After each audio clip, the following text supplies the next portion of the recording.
They fired me. I got revenge by costing their winery over $400,000 in lost sales. A few years ago, I worked in the wine industry and traveled to Australia to broaden my experience, try living abroad for a while, and earn more money than I could in the UK. At the time, I had significant experience, a great resume, and excellent qualifications both academically and in the industry. I was young and eager. I had a 1-year work visa, which could have been extended depending on my employer. I applied for many jobs and wrote to several wineries I liked, including my resume and other details.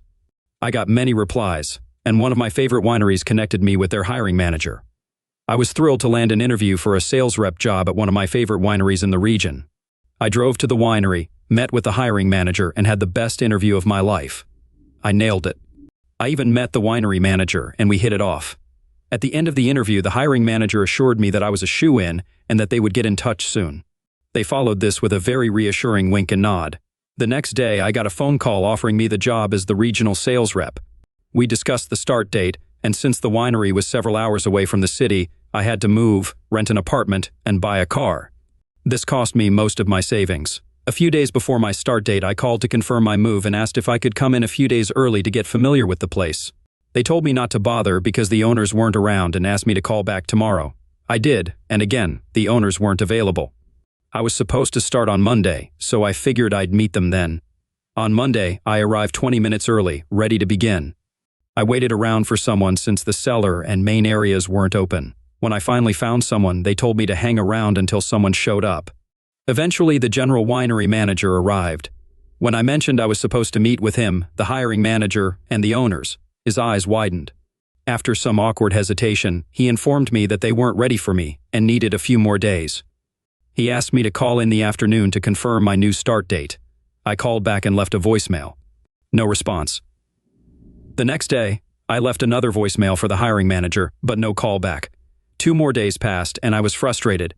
When I finally reached the hiring manager, she apologized and said the owners had changed their minds. Despite her efforts to convince them, they had issues with my temporary visa. I explained that I could extend my stay, but they were adamant. Now furious, I decided to call the owners directly. When I got through, I asked why they no longer wanted to hire me. That's when they dropped the bomb.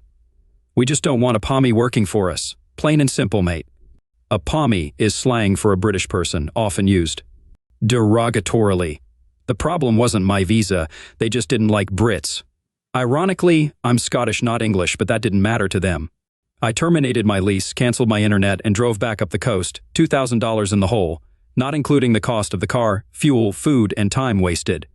The revenge, desperate for money, I stayed at a hostel and started job hunting again. This time, I applied for a job as a regional manager and buyer for a chain of liquor stores. The position was beyond my previous experience, but I went for it. I got the job, and suddenly, I was responsible for purchasing wine for 7 large stores. Each week, the store managers submitted their orders through an online system. There was a brief window between the order submission and fulfillment. I canceled every single store's order of that winery's wines every week. Each store typically ordered between 15 and 30 cases per week, totaling about $6,000 per store in sales. When the managers noticed the missing stock, I simply told them that the winery had changed its pricing, and we couldn't afford to stock their wine. When the winery's sales rep called, I told him their product wasn't moving, so we didn't need more stock. He never bothered checking the records because their wine always sold well. I only stayed in that job for 4 months because I hated the stress, but during that time, I estimate I cost the winery over $400. 0,000 in lost sales. I could have made that money for them if they'd hired me. Man, OP, the revenge here is spectacular, almost $500,000 in lost sales. But on top of that, I don't know how you possibly resisted the urge to gloat afterward. How did you not call them up or write a letter saying, "By the way, the reason that distributor wasn't buying your wine was because you were jerks to me"? So cry about it. Our next Reddit post is from Donut Clouds. My ex-neighbor was pretty trashy, cars sitting on blocks in the yard, cigarette hanging out of her mouth while she's 9 months pregnant. Blasting Kid Rock tunes level trashy. Well, this lady decided that paying $1 per trash bag was just too much. Our township will only pick up your trash if it's in one of these approved purple bags, so normal trash bags will just be left behind. The trash truck will just drive right past them. Her solution? Buy normal trash bags at the dollar store and have her 8-year-old child toss them over the fence into my yard. Now their trash was my problem. After confronting her, she just laughed. So, I called the cops. They said that since the kid was so young and there was no proof that his parents told him to do it, there was nothing they could do. This went on for about 4 months, with me taking the bags of trash they tossed into my yard, wrapping them in purple bags that I paid for, and putting them out to the curb. Pretty effing annoying, not to mention the extra $3 or so a week that I was spending on trash bags. I was slowly growing to hate this woman. It was annoying at first, but I was getting mad. Mind you, I own my home and she was renting hers. So I got a hold of their landlord and offered to buy the house for a decent amount above market value. He jumped at the offer, and soon I was the proud owner of the house next door to mine. Sure, it cost me $71,000, but what price can you put on peace of mind? The very first thing I did was serve them an eviction notice, in person. Across that same fence they like to throw trash over. That was 31 days ago, and as of today, the unit is empty. I don't know where they went, but they're someone else's problem now. All because she didn't want to pay for her own trash bags. I think I'm going to knock that house down and make my yard bigger. I've been wanting to put in a handball court. Wow, talk about having few money. This dude just dropped a cool $71,000 to give his neighbors the middle finger. Imagine having so much money laying around that you could just buy someone's house and make them move out because you don't like them. Wow, OP. Talk about life goals.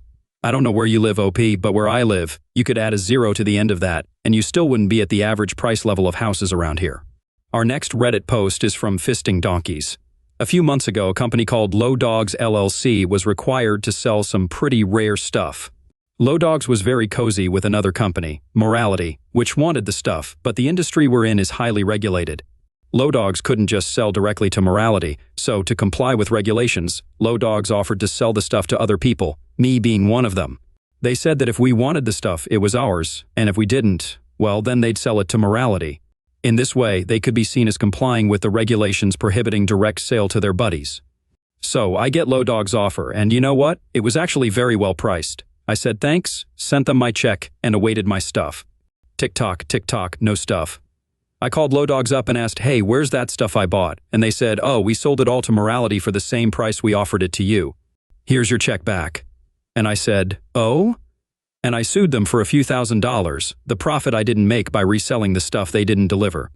Now, Low Dogs could have sorted me out pretty easily, settle my claim, and move on. But for reasons known only to them, they didn't. They chose the double dare option, engaged high-flying attorneys, and started fighting hard over a few $1,000s. But this guy doesn't just bend over when someone tries to screw him. So all that did was encourage me further. I spent several weeks and several $1,000s putting together a detailed dossier on everything that had happened. Then I sent the dossier to Low Dogs and said, we can do this the easy way or the hard way. They told me to just go away. Okay kids, whatever you think. So off it went to the regulator. The regulator took one look at my dossier and came down on Low Dogs hard. In my estimate, Low Dogs spent maybe $100,000 on attorneys to fight the regulator only to lose the argument. The regulator forced Morality to give the stuff back to Low Dogs, who then had to give it to me and everyone else who had placed orders and been denied, at the original low price. The profit that Morality missed out on was something like $600,000. Morality had contrived the original scheme with Low Dogs, and they were planning to share the profits. Too bad, so sad. That's amusing enough, but here's the kicker. It turns out the stock controller at Low Dogs, who was a butthole to me when I complained that I hadn't received my order, hadn't actually passed everything on to Morality. He had kept some of it for himself and sold it for a neat profit of about $20,000. When the regulator investigated, that fact came out, and Low Dogs was not happy. They were so unhappy, in fact, that the stock controller was promptly sacked from his $200,000 a year job. Unlucky.